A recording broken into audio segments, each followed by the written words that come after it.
আমাৰ প্ৰতিগৰাকী ক্ৰীড়াবিদৰ প্ৰতি আমাৰ শ্ৰদ্ধা আছে আৰু তেখেতক লৈ আমি গৌৰৱান্বিত।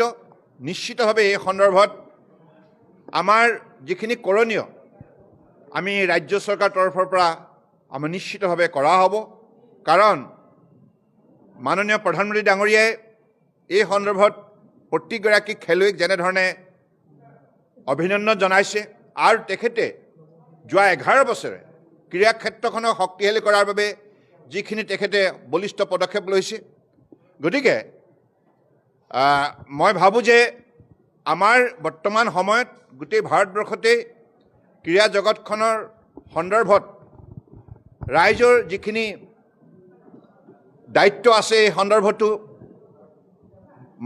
মাননীয় প্ৰধানমন্ত্ৰী ডাঙৰীয়াই যোৱা 11 বছৰে যিখিনি দৃষ্টান্তমূলক পদক্ষেপ গ্ৰহণ কৰিছে তাৰ ফলত আজি ক্ৰীড়াবিদসকলেও উৎসাহিত হৈছে আৰু এই ক্ষেত্ৰত আমাৰ প্ৰতিগৰাকী খেলুৱৈৰ প্ৰতি সমদৃষ্টি ৰাখি সকলোৰ প্ৰতি আমি শ্ৰদ্ধা জনাই আমাৰ যিখিনি কৰণীয় আৰু আমাৰ উৎসাহ জনোৱাৰ যিখিনি দায়িত্ব সেইখিনি আমি সদায় পালন কৰি যাম। ইয়াত কেতিয়াও কৃপণালি কৰা নহয়।